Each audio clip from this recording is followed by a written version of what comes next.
Number 10. Dazzler. I am really loath to put Dazzler on this list at all. Just feels bad. If you've been watching Top 10 Nerd for a while, then you likely know I am a big Alison Blair fan. I became one after I read through some of her original series and I fell in love with Alison, and I also fell in love with her power set. I actually really like it. However, as I've said before, having some of the worst powers doesn't mean that you're a bad character. It doesn't even mean that your powers are really all that bad. After all, it's kinda just in how you use them. But Alison, as Daz, typically prefers to use her powers to add light effects to her shows as a performer. She's been a superhero before, yes, and we've seen her do some pretty crazy things with her powers, yes, but it's not the life that she likes to live. She would actually rather downplay her abilities somewhat in terms of heroics, and then just use them to make pretty light shows in addition to her masterful singing abilities for people to enjoy, which, you know, makes them, I guess, the worst in terms of like superhero stuff. And friends, before we move on to this next spot, if you haven't already, what are you waiting for? Go check out Most Amazing Top 10 Anime. It's our newest channel, it's super exciting, and who knows, maybe one day I'll even go on and do an anime list for some reason. Could be fun. Number 9. Mr. Fantastic. This might be a massive hot take, but hey, you know, I'm going for it. You can come for me in the comments if you want to. That's fine. Well, I think Mr. Fantastic as a character is pretty cool, and his brilliance definitely cannot be denied. His power set has to be one of the worst amongst the people on his team. Am I right or am I right? I mean, Johnny Storm is the Human Torch who can fly around and literally engulf himself in flames. How cool is that? Ben Grimm is the Thing, who is tough and strong enough to face off against the Hulk, and Susan Storm Richards is Invisible Woman, the real powerhouse of the team who can turn invisible and create force fields big or small enough to defend against or defeat almost any opponent. Now, what does Mr. Fantastic have? He can stretch. Really good? It's really more useful in specific circumstances, so that's why he's making my cut. Number 8. Bouncing Boy. Bouncing Boy is a member of the Legion of Superheroes. While other names have been suggested for Charles Tane, Bouncing Boy is the one that is stuck. And when I explain his powers, you're gonna see why we went with Bouncing Boy here. Charles apparently gained his powers after drinking an experimental super plastic formula. I feel like that would kill you, really. As a result, he became extremely, well, bouncy. He can inflate into a perfectly round ball and initially would use himself as a sort of like wrecking ball, if you will, honing and mastering his ability to direct himself as he bounced around. Later on, he would also become somewhat kind of like elastic in regards to his physiology, making him more bouncy. Initially, he was someone who tried out for the Legion of Superheroes multiple times and was rejected due to his powers being even too ridiculous for the team to consider. But the Prime Earth / Rebirth version of the character has successfully become a member of that team, so yay. At number 7 is Skin. This guy just creeps me out. I've covered him before. Mainly because of how gross his powers are, as well as his name, but also because of how depressing and off-putting he looks in every panel that he appears in. Angelo Espinosa, aka Skin, has access to about 6 feet of extra skin that he can use to stretch around his enemies or use as a rope to swing around with. He's basically like Reed Richards, except his bones and muscles don't stretch along with his skin, and also Mr. Fantastic's limit doesn't stop at 6 feet. Skin is just a very unfortunate hero who might wish that he'd never gotten superpowers to begin with. Number 10. Dr. Murrow. The interesting thing too about Dr. Murrow is that some spelling for this character is like Dr. Morrow, but if you actually look at the comic itself, it's Murrow with a U, so I believe it's Murrow with a U, but if you say Morrow and I say Murrow, that's also fine. I'm not gonna come for you. Dr. Murrow appears in the What If issue number 11 from the 1997 series. Here we answer the question, what if the Marvel bullpen had been transformed into the Fantastic Four? Being from a different time period, there are definitely some extremely sexist tones in this issue. A lot of it aimed sadly at fabulous Flo Steinberg, who stands in for Invisible Woman. But another ridiculous aspect of this issue, aside from that more serious one, are some of the villains that we see the bullpen version of the FF face off against. Like their first villain, Dr. Murrow. Dr. Murrow's island was the one that they planned on visiting before they were delivered some fan mail. Upon opening it up, they found a mysterious radio-like device which transformed them into the Fantastic Four, granting them powers after they were exposed to cosmic rays that the device emitted. Turns out that this was all part of a Skrull plot, which we find out later in the issue, and that Dr. Murrow was also a victim of a similar device. Oh no! But even with that, why did he attack them when they got to his island? Why is he a villain in all this? Why is he one of the first villains we run into? Did the transformation like make him, I don't know, just really mad or something? Or violent? The reality is they probably just wanted to start the issue off with a good fight and a bit of mystery, but still Murrow ends up being a pretty bizarre villain because of this. Because there's things that just aren't explained here. Oh well, I'm willing to come along for this strange ride in any what if. At number 9 we have Matter Eater Lad. This guy has a pretty rough set of powers which allow him to metabolize just about anything he swallows. That's right, the enzymes in his stomach are so strong that he can break down and digest anything no matter how large, even if they're radioactive and or otherwise damaging. Now, although he is a pretty silly superhero, Matter Eater Lad isn't at the number 1 spot because I can in some sense see how this power might be of use in the right situation. For example, let's say you have to get rid of a bomb that's about to explode. The chances are that this guy will be able to eat that problem away. Or if you need to get rid of a parasite that's threatening to take over the world, he could simply gobble it up so it can't repopulate. So yes, on paper, a hero with superpowered stomach enzymes sounds like a total joke, but I would only say he's mostly a joke. At number 8 is Rainbow Girl. Hailing from the DC universe, Rainbow Girl has the ability to use the colors of the rainbow to take on any human emotion she desires on command. Red represents anger, blue, hope, and green, willpower, and they all make up a pretty bad superhero, if we're being honest. Online, this character is even viewed as a symbol of an older time when male writers were a lot more simplistic and offensive with their portrayals of female characters. And if these emotion-driven powers based on the colors of the rainbow don't hit that home, her pheromone shield should be a hint that this is true, since that power is used to make her the most popular girl around. Number 6, PEEPER. PEEPER is one of my favorite mutants, but sadly that does not save him like others before him, who I also love, for making this list. Sorry, PEEPER. After all, this is part 3 and I already had some heroes that I loved in part 2, so what can I say? I guess I tend to love heroes whose powers actually seem less than super, so these are great lists for me. It's part of what I love about those characters, to be honest. PEEPER is a mutant who honestly, all the other mutant all-stars that he's interacted with recently have been super sweet too, and I love that. I'm here for that. PEEPER's powers have to do with his physical mutation, which is that he has enlarged eyes.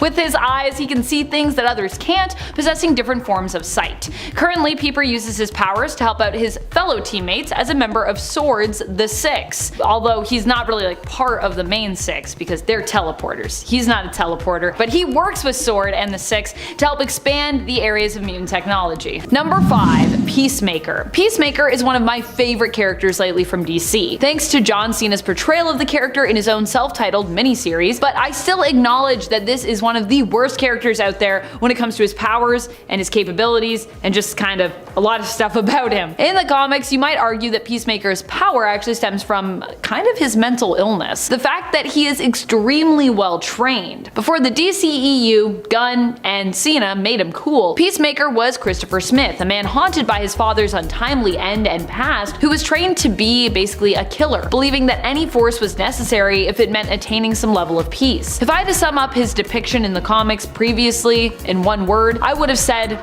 unhinged. I still think we'll get some of that explored more as the show progresses. We already kinda got some of it in season 1, but I do think it'll be approached from a more real and grounded place as opposed to just making Chris feel like the violent and often misguided lunatic that he seemed to be back in the New Earth continuity. Number 4, Tag. Tag is definitely one of the weirdest superheroes out there when it comes to his abilities. He is Brian Cruz, a mutant whose powers allow him to tag someone psionically, inciting a telepathic urge in other people to either run away or run toward the person he's tagged. The person who's it? He could use his powers to tag multiple people, but if making them emit a psionic signal that encouraged others to run away from them, the range would actually top out at about 100 meters away. Then the urge for people to run would stop. So it's really weirdly specific. At number 3 we have the people of New York City. Yes, even though it's hard to imagine calling them superheroes, at one point the people of NYC are endowed with a very subtle power given to them by Reed Richards. And the power is to be able to tell which direction is north at all times. This is a response to the Spider Island evil plan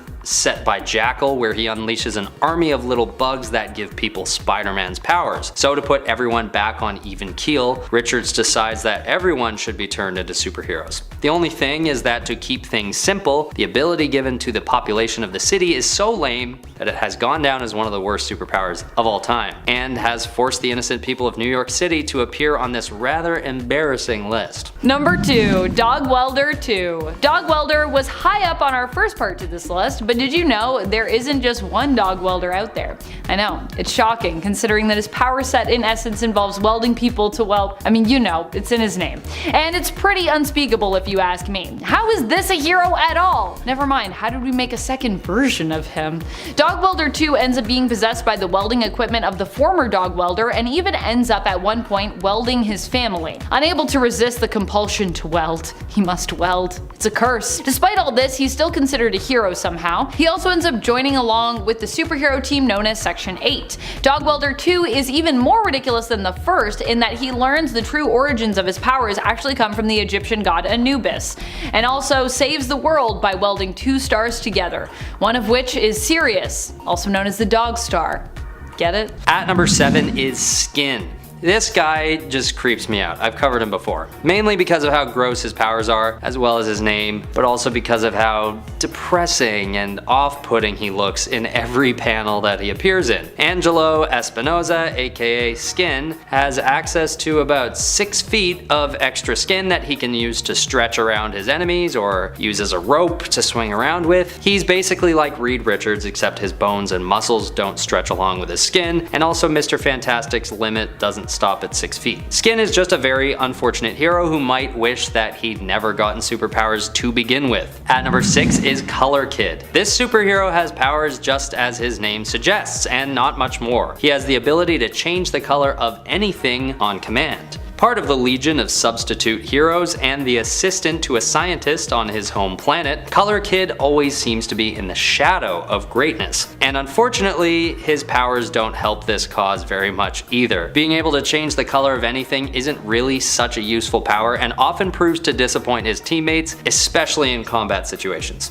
At number 5 is Arm Fall Off Boy. This guy is pretty clearly a gag character, but he's technically part of the official DC universe, so he's fair game for the list. Arm Fall Off Boy, worse name, has the incredible ability to detach his limbs and use them as melee weapons. As gross and as weird as this power is, it seems like he at least believes in himself, which is something. In one panel, we see him proudly popping his left arm off with a big plorp sound, preparing onlookers to be, quote, astounded by his power. He obviously doesn't have a huge backstory, so it's hard to expound too much on him, but he definitely makes history for being one of the worst heroes, if nothing else. At number 4 is the one and only, the infamous Bailey Hoskins, with the power to self-destruct. This is one of the more tragic superheroes who ends up losing his life after only 4 issues when he finally uses his power. We can assume that this character should land on a list like this every time, considering the comic book series that he's featured in is literally titled X-Men Worst X-Man Ever. But to be fair, this mini-series is known to be a pretty epic read considering the stakes at hand during the run. Bailey has to decide whether or not he's going to use his powers when an evil mutant dictator threatens to take over. At number 3 we have the people of New York City. Yes, even though it's hard to imagine calling them superheroes, at one point, the people of NYC are endowed with a very subtle power given to them by Reed Richards. And the power is to be able to tell which direction is north at all times. This is a response to the Spider Island evil plan set by Jackal, where he unleashes an army of little bugs that give people Spider-Man's powers. So to put everyone back on even keel, Richards decides that everyone should be turned into superheroes. The only thing is that to keep things simple, the ability given to the population of the city is so lame that it has gone down as one of the worst superpowers of all time, and has forced the innocent people of New York City to appear on this rather embarrassing list. Number 1, Six Pack. Six Pack is the leader of Section 8, the same team Dog Welder is on, both the first and the second Dog Welder. His powers, or abilities rather, involve him having a high tolerance for drinking, and it's been implied at one point that he may, and I'd like to emphasize the word may, have reality warping powers. But if he does, he doesn't really know how to use them. This was something that the many angled ones sensed in him when they faced off against him, and he was apparently able to create a force field, but he didn't know how he'd done it. Six-Pack is also known as Sydney Speck. He is generally known for being intoxicated, hence his name, which is in reference to drinks, and in fact being completely sober can work against him.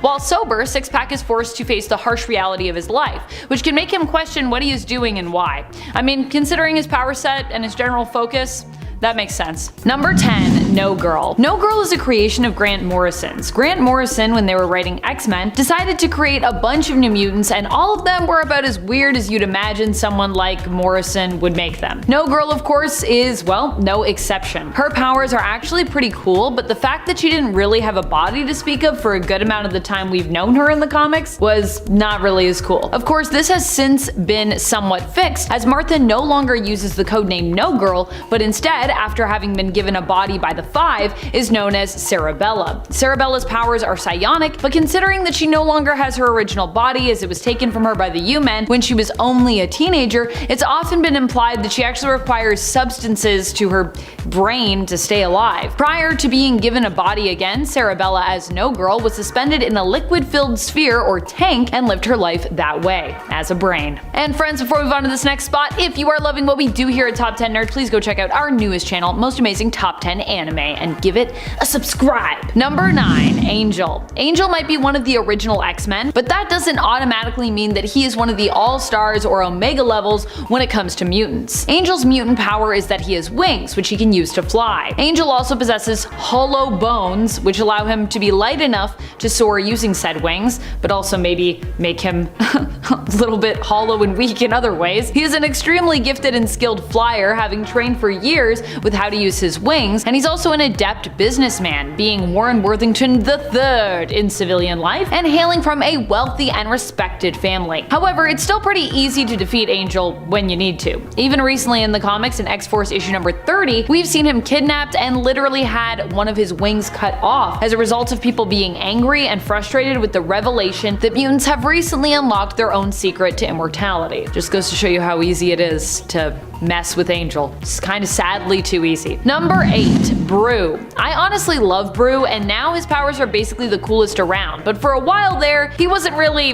the coolest per se. You see, Brew may be a mutant, but he's also part of the Brood, so his mutant superpower was actually nothing quite so exciting as some of the other more well-known mutants out there. Brew's mutant power and mutation actually make him compassionate, which for a member of the Brood is a super power really, as Brood don't really feel compassion, empathy, or sympathy at all like humans do. But for an X-Men, well, it's kinda less impressive. It should be noted though that even though it doesn't sound impressive, for a Brood, compassion is pretty amazing to have as an ability. And currently, Brew is also king of the Brood, so there's also that, which makes him pretty cool now, but wasn't always. Number 7. El Guapo. El Guapo hails from the strange mutant team known as Ecstatics. However, like most who have joined that team, he did not last too long. He died less than 10 issues after his first appearance and introduction. Poor El Guapo. El Guapo is Robbie Rodriguez, and his powers allow him to control a skateboard, but not all skateboards, just one skateboard. One that he happens to form a symbiotic connection with. But even that couldn't really save him, and he ended up dying, actually impaled by his own skateboard. It's rough sometimes. That's the Ecstatics way. Number 6. Red Bee. Aw, I know a lot of people love Red Bee, so I feel like this is a bit of a sad one to have on this list, but unfortunately, hey, I gotta pick some folks. Even if I myself love them as characters, you know, we gotta say some people got some bad powers. Red Bee is Richard Rayleigh, who is a hero from the World War II era in the New Earth continuity, who mainly fought his enemies with his amazing animal training skills and his bee sidekick, initially known back in his Quality Comics days as Michael. Michael the Bee, who was extremely intelligent and could also sting multiple times without perishing. No, I'm not kidding, it was a real thing. Tragically, Red Bee was of course killed off pretty early in the New Earth continuity. However, the brilliant part of this seemingly more lame character is that Red Bee is also a fan favorite and has actually been brought back a few different times in different iterations due to him having a small but pretty passionate fan base, I'd say. If you like Red Bee, let me know in the comments. I know you're out there, the Red Bee fans. At number 5 is Arm Fall Off Boy. This guy is pretty clearly a gag character, but he's technically part of the official DC universe, so he's fair game for the list. Arm Fall Off Boy, worse name, has the incredible ability to detach his limbs and use them as melee weapons. As gross and as weird as this power is, it seems like he at least believes in himself, which is something. In one panel, we see him proudly popping his left arm off with a big plorp sound, preparing onlookers to be, quote, astounded by his power. He obviously doesn't have a huge backstory, so it's hard to expound too much on him, but he definitely makes history for being one of the worst heroes, if nothing else. Number 4, Doorman. It's time to get into some of the weirdness that is the Great Lakes Avengers. Being that this isn't the mainstay Avengers team, and I don't even think they're technically affiliated with the Avengers, like I don't think the Avengers want to be affiliated with the Great Lakes Avengers. They are about as strange and in some cases unimpressive as you could possibly expect. Doorman is one of the members of the Great Lakes Avengers. As lackluster as his name is, his power can sometimes be very useful, but the issue with it is that it's quite specific, so finding the right and best way to utilize it can be challenging. Although to his credit, I'd like to say that Doorman actually does a pretty good job with how and when he uses his powers to make himself seem pretty useful. Doorman's power allows him to create in essence a doorway or a door between adjacent areas that are separated, you know, like by a wall. So he's kind of like a moving portal, which can be useful in some cases and, you know, much less useful in other cases, depending on the scenario. Number 3, Super Dupont. Super Dupont hails from a French comic strip from the 1970s. Super Dupont was meant to be a hero built on French nationalism, but that also spoofed the ridiculousness of American superhero comics as well as American stereotypes of the French. Super Dupont's power set is like Superman's, but he's not nearly as powerful. He can fly, and he's also a master in the art of savate, a style of fighting known as French boxing. Super Dupont in the series is a mysterious figure who is said to be the son of one of the unknown soldiers buried under the Arc de Triomphe. Although how that soldier then would remain unknown, it seems kind of questionable, because if he was your father, wouldn't you know who he was? So you no longer be an unknown soldier. He fights against the Anti-France organization, which is exclusively made up of all foreigners, non-French people. These people speak a fictional language in the comics that is a mishmash of non-French languages, and it's called Anti-Francais, which I think is super ridiculous.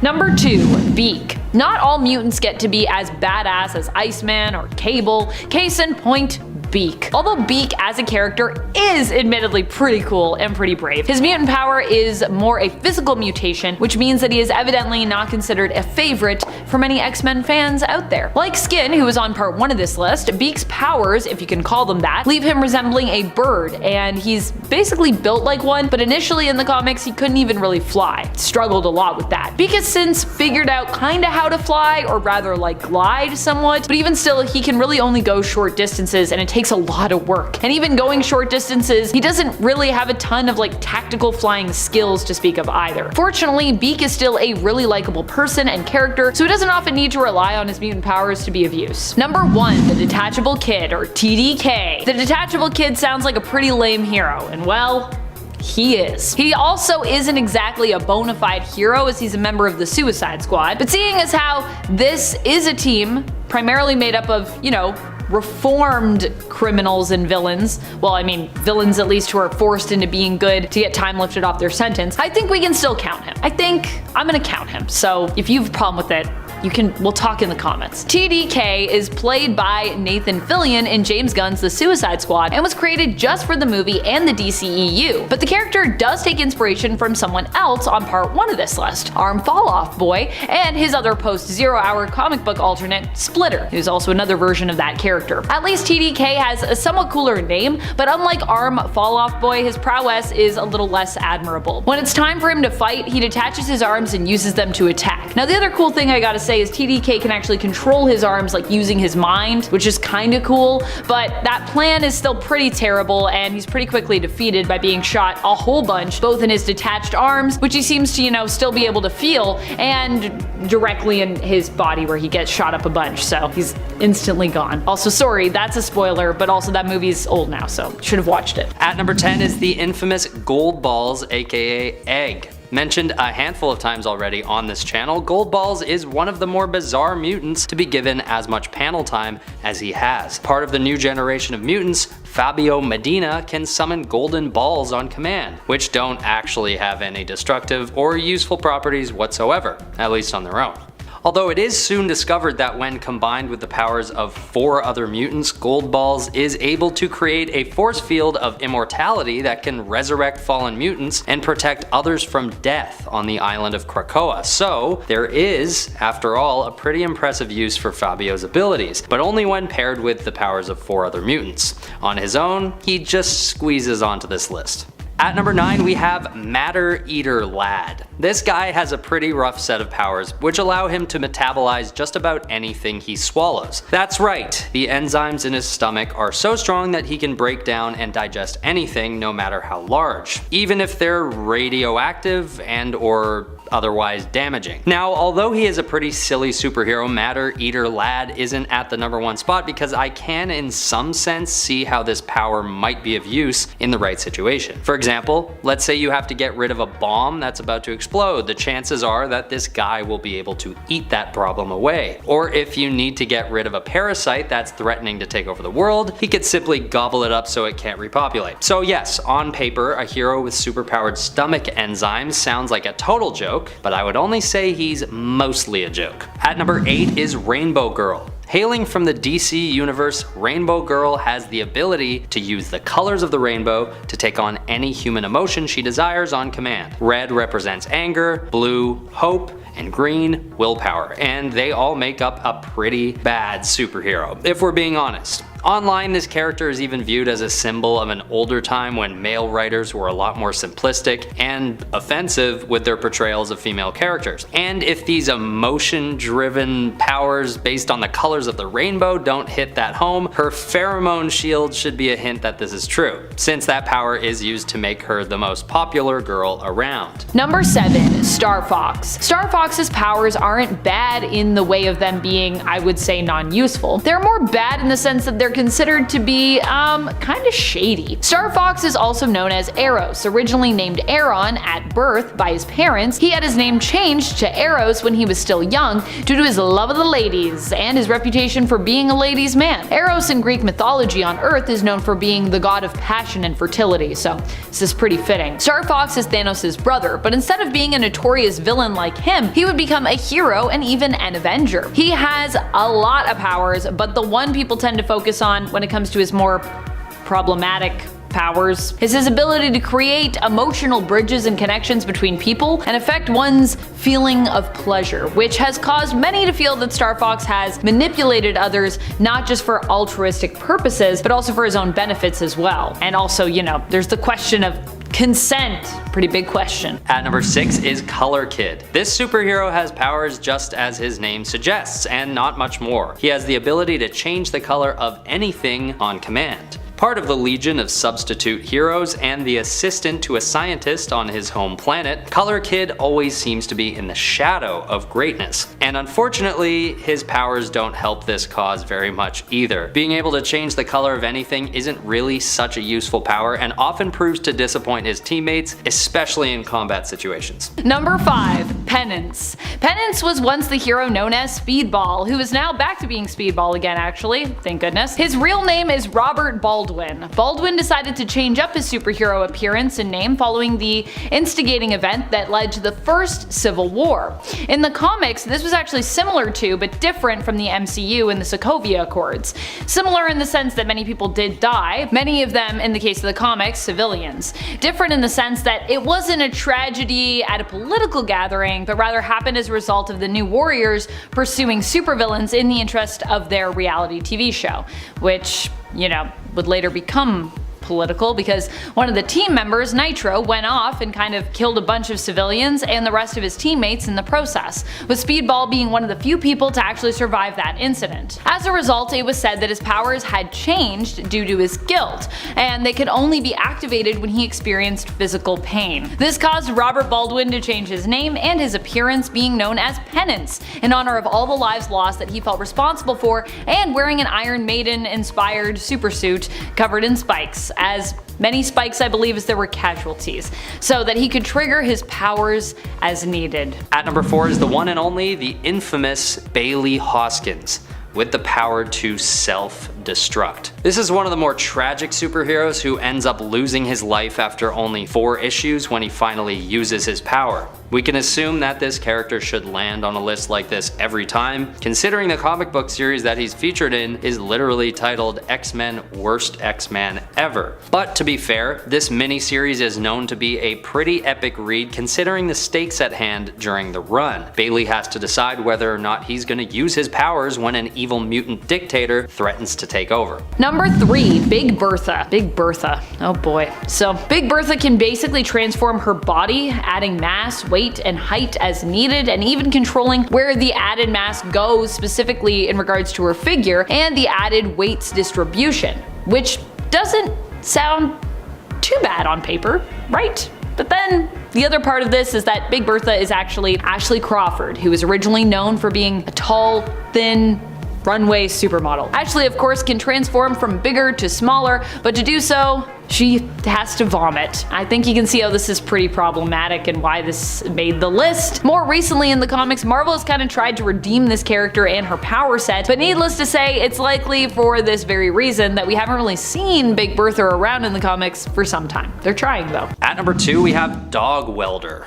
Now, aside from this guy having one of the worst superpowers of all time, I also just think he's one of the worst superheroes based on who he is as a person. If you're a dog person, skip ahead to the next section because basically this bozo goes around and kills dogs that he finds in alleyways and then calls it a superpower to weld them to people's faces. And he's still considered a good guy. Now, I don't really understand the joke here, but if it is a joke, it's so over the top and weird that I don't even get it. I feel like DC was trying to come up with a meme character here for a laugh, but I don't like the part where he's just killing dogs, nor do I even get it at all. Dog Welder is a big thumbs down in my books, and I think he rightfully deserved a spot high on this list. Shame on you, Dog Welder.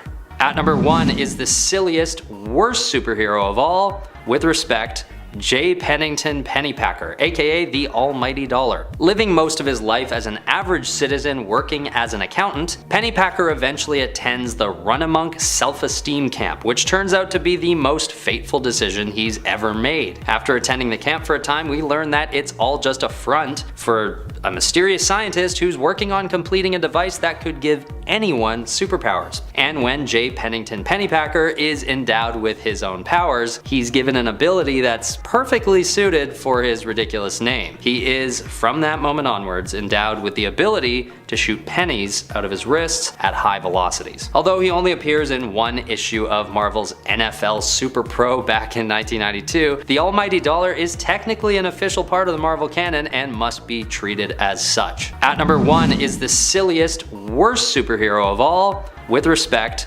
J. Pennington Pennypacker, aka the Almighty Dollar. Living most of his life as an average citizen working as an accountant, Pennypacker eventually attends the Run-amok self-esteem camp, which turns out to be the most fateful decision he's ever made. After attending the camp for a time, we learn that it's all just a front for a mysterious scientist who's working on completing a device that could give anyone superpowers. And when J. Pennington Pennypacker is endowed with his own powers, he's given an ability that's perfectly suited for his ridiculous name. He is, from that moment onwards, endowed with the ability to shoot pennies out of his wrists at high velocities. Although he only appears in one issue of Marvel's NFL Super Pro back in 1992, the Almighty Dollar is technically an official part of the Marvel canon and must be treated as such. At number 10 is the infamous Gold Balls, aka Egg. Mentioned a handful of times already on this channel, Gold Balls is one of the more bizarre mutants to be given as much panel time as he has. Part of the new generation of mutants, Fabio Medina can summon golden balls on command, which don't actually have any destructive or useful properties whatsoever, at least on their own. Although it is soon discovered that when combined with the powers of 4 other mutants, Gold Balls is able to create a force field of immortality that can resurrect fallen mutants and protect others from death on the island of Krakoa. So there is, after all, a pretty impressive use for Fabio's abilities, but only when paired with the powers of 4 other mutants. On his own, he just squeezes onto this list. Number 9. Forget-Me-Not. Forget-Me-Not basically has the power of me in high school. His abilities allow him to basically be unnoticeable, so much so that he had been on the X-Men roster for 6 years and no one remembered it. As an X-Men, he battled the Brood and fought in the Age of X story, and has honestly saved their behinds on more than one occasion before he actually first appeared in X-Men Legacy number 300 in March of 2014. He is literally both real and not real at the same time, which is a concept I am just too dumb to properly explain. He played a key role in X-Force Volume 4 number 10 in 2014 when the X-Men tried to get him to help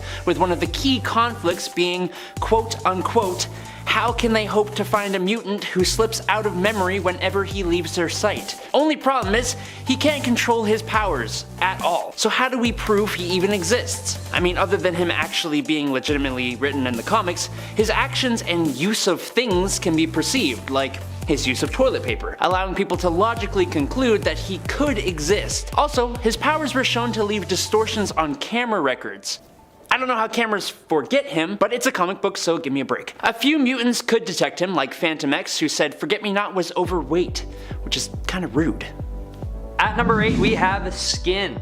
First off, the name. It's like a writer coined this name at 4 AM after forgetting they had a deadline the next morning. And the powers are equally bizarre. He's basically able to stretch his skin by about 4 to 6 feet and use it to swing around or tie up bad guys. He's like Mr. Fantastic, except it's only his skin, so I imagine it's like a little less durable and he probably can't pull the guys in as strong as if they were actually his limbs. And in my opinion, the worst of it is that when Skin is just hanging out and not actively holding in his skin, it just hangs off of him at its longest length, with his skeleton staying the same size, which is kinda gross. It's like a beanbag chair but without any filling, and instead of styrofoam beads, it's a full-on skeleton and organs. He's also a nightmarish pale blue-gray, which, I don't know, they could have at least made him look healthy, you know?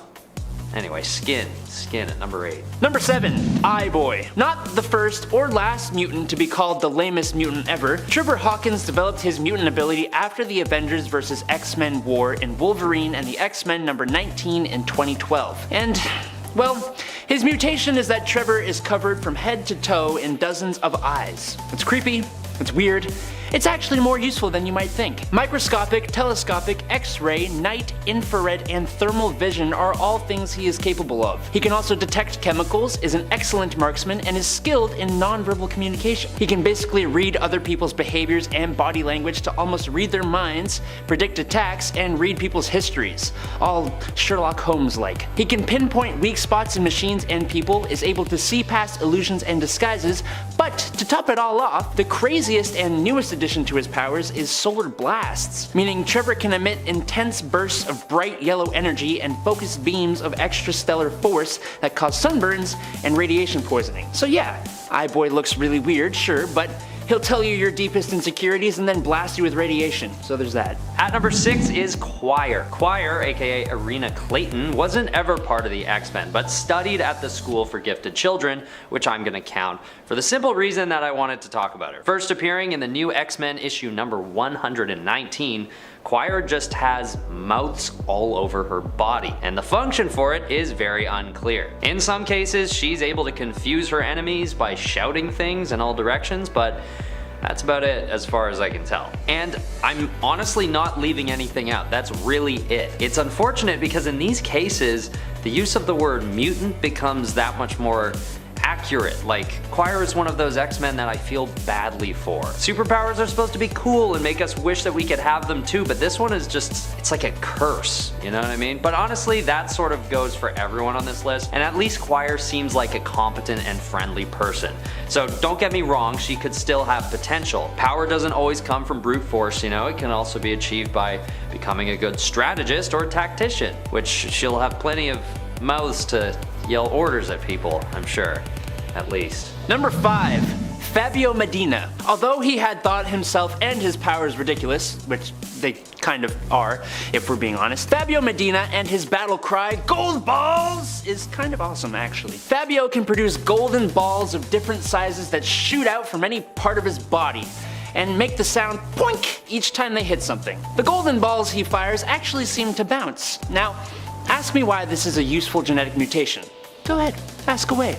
But prepare yourself because he gets more weird. After he moved to Krakoa with other mutants, it was discovered that Goldball's balls are actually infertile eggs. And if these eggs are made fertile, it could allow for unlimited resurrection of the mutant race. Yes. So, the golden balls he was firing out of his body at sentinels and antagonists were actually infertile bouncy golden eggs. I don't like this. But he did become a member of the Five that combined their powers to resurrect deceased mutants, and that was pretty cool. At number 4 is BEAK. BEAK, or Barnell Bowhusk, is a creation of Grant Morrison, first appearing in his new X-Men series, and he is basically a bird person, but in a more literal sense than any of us asked for. He's got hollow bones, feathers, and a beak, and he can't even fly really, he can just glide briefly, which in my opinion it's not worth the hassle of the rest of what he's got going on. He does have talons and long range vision, so there's some kind of offensive potential there, and apparently he's really nice too, which I guess makes up for the fear he strikes in the hearts of many. I like to imagine that Beak was created accidentally when Grant Morrison pitched a character that was half bird, half human, thinking he was on the phone with his character designer, but he'd actually called David Cronenberg instead. Poor Barnell Bowhusk, I feel badly for him, honestly. Even his real name, Barnell Bowhusk? Anyway. Number 3. Dupe. If you have not heard of Dupe, well then allow me to enlighten you. This weird looking bumpy green bean thing will put his hand on your chest. The product of a Cold War US military experiment instrumental in the fall of the Soviet Union. Somehow, Dupe is unable to learn English, and as such he speaks in a language all of his own that everyone somehow can eventually understand. Although Captain America says the US government created him in a secret weapons project, he is also apparently from a place called Marginalia. It's surprising that he is a member of the X-Men considering he isn't technically a mutant. As far as I know at least. But the most surprising thing is his list of powers. He has possible omniscience, he's strong and durable enough to do battle with and defeat Thor, he can heal from super serious wounds in seconds and resurrect himself, he is crazy fast, he has size alteration, energy projection, psionic abilities, he can perform dupish magic, and has the power of the funk. And last but not least, Dupe's body contains a nightmare dimension known as Dupeland that he can trap people in and summon monsters from. And if you want to count it, he even has the power of looking like a really angry mix between a lima bean and a pickle. So there's that. At number 2 is Ugly John. He's not technically part of the X-Men, okay? But he's a mutant who's been on their side for his whole run in the comics. And honestly, I just wanted to include the weirdest Marvel character I've ever heard of. He's got 3 faces. And that's it. He doesn't last for long, first appearing in New X-Men issue number 114 when he's saved by Wolverine and Cyclops from a Sentinel who captures him. After being saved from captivity, he's then probably captured again by the Wild Sentinels and is critically injured in this incident. I don't know why Ugly John is such an asset to the Sentinels, but I imagine it really tested the whole no man left behind philosophy for the X-Men. He really puts the other X-Men in some serious danger as they save him for a second time, this time with his life threatened by injury. And unfortunately for Ugly John, he's so badly injured that Cyclops actually puts him out of his misery. I know. It's very dark, but don't blame me, blame Grant Morrison. I just wish the world had at least given this 3-faced mutant a break by allowing him a nicer name. Number 1. Bailey Hoskins. How does this normal looking ginger wind up as the number 1 spot on our list? Bailey Hoskins from Earth TRN 656, otherwise known as Exceptional, was from the non-ironically titled X-Men Worst X-Men Ever 5-issue story from 2016. Now what are his powers? Bailey has the greatest power of self-detonation. He can blow up! Just once. And then he moves on to the eternal plane of death. So how do we find out about his mutant ability if he can't really use it? Well, his parents are both mutants. His mother has X-ray vision and his dad can quote-unquote fry an egg on his chest if he wanted to.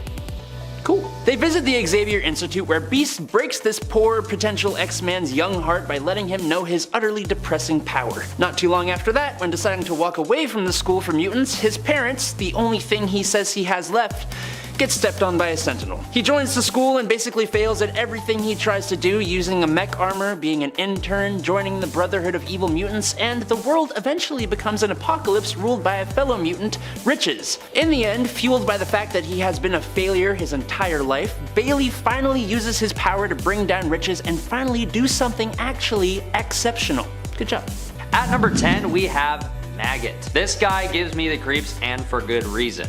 He basically has 2 carnivorous worms on either one of his shoulders that devour anything on command. And they don't do it just as an offensive attack, but so that they can harvest the energy of the target and return it to Maggot's stomach, offering him a temporary boost of strength and durability. Honestly, this guy could come off as cool in some weird way to some people, but to me, his powers are just too gross and too much of a hassle to even be worth it. Most superheroes just have super strength and durability as a base set of powers, and Maggot, well, he has to get his worms to eat someone just to get those basic abilities, and only temporarily too. The weirdness factor for this mutant comes from his look, but also from the strange lengths he has to go to just to get on an even keel of power to most of his peers. Number 9. Disappointed Loki. In the What If story, What If the Hulk Had the Brain of Bruce Banner, we get to see what would happen if the Hulk had kept Banner's wits and then ran into Loki's illusion, you know, with the train tracks and such. Turns out this version of the Hulk was too smart to fall for Loki's trap. Seeing the TNT on the train tracks, but believing it to be an illusion, meant that he would never be put onto a collision course with the Avengers and therefore would never join that team. Instead, Loki ends up disappointed, and Banner goes on to fight against Galactus, joining with Professor X and Reed Richards to create the new and extremely powerful uni-being of X-Man. Poor Loki though, he's like, but I set this trap in. Alright. I guess not all traps are winners. And friends, before we move on to this next spot, if you are loving this list and you want to show some support for us on other platforms, head on over to Facebook, give us a like, give us a follow, it does help us out, and we're gonna have lots of exciting new content coming for you over there. Exciting. Number 8.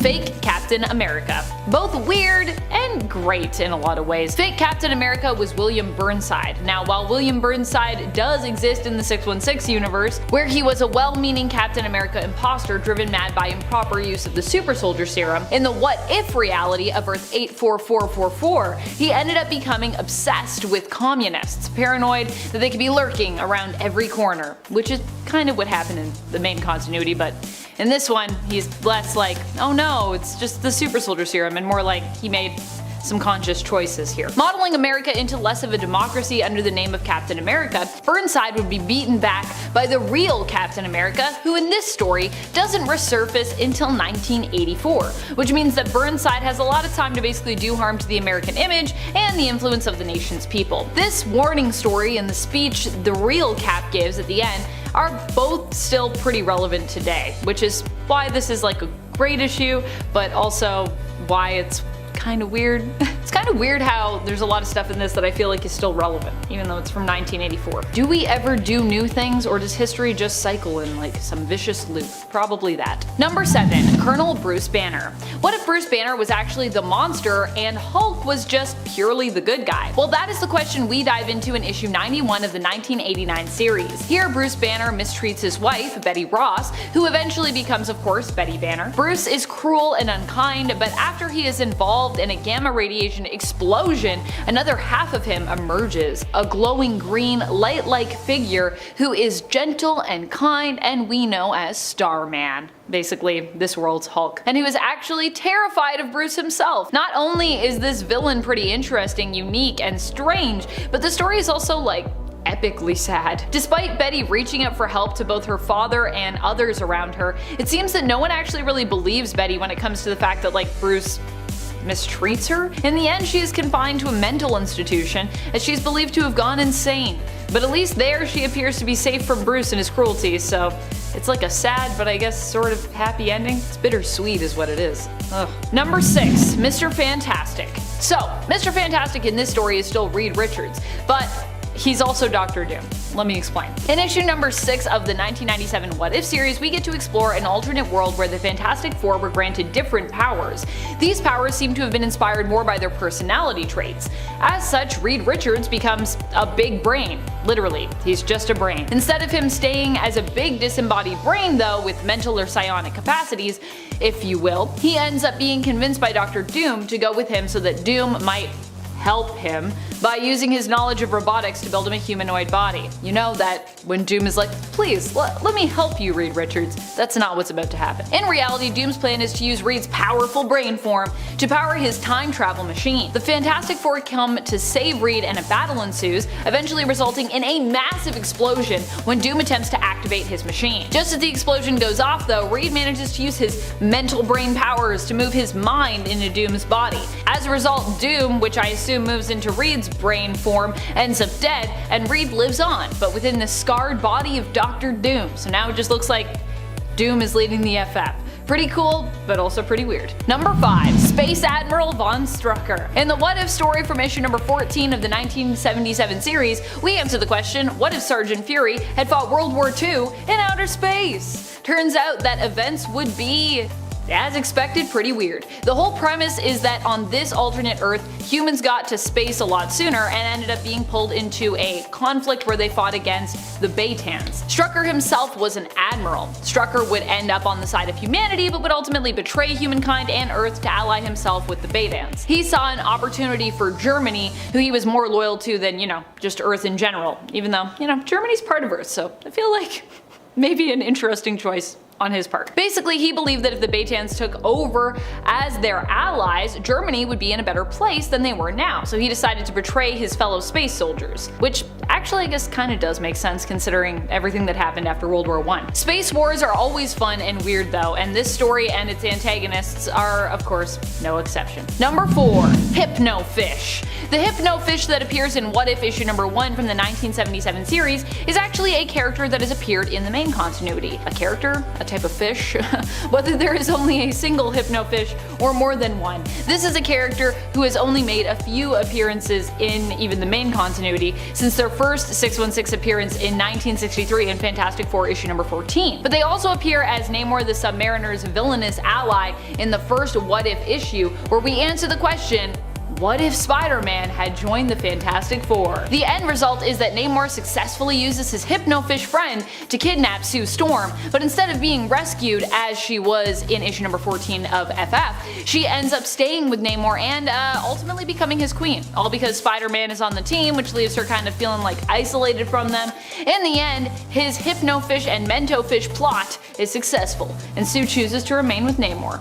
Also, yes, there are also Mentofish. That's a thing too. An even more rare thing than Hypnofish, I believe. Number 3. Loki, Prince of Jotunheim. Another one of my favorite episodes from Marvel's and Disney Plus's What If series, for just how lighthearted and adorable it was one that asked the question, what if Thor were an only child? The answer was that Thor would basically be kind of a well-loved brat who was obsessed with partying as opposed to heroics. Not only did we get Party Thor in this episode though, we also got friendly frost giant Loki, who is also known of course as the Prince of Jotunheim. Instead of Loki being adopted by Odin and growing up to be the villain we normally know him as, the sort of jealous and vengeful brother of Thor, he becomes Thor's best friend and ally, who also seems to enjoy a good party. And I gotta say, I kinda love it. Super weird and super great. Number 2. Galactus. Galactus is a pretty complex character. Sometimes he's a villain, at times he's been a hero. Currently I'm pretty sure in the main continuity he's dead and his corpse is maybe being used as part of Thor's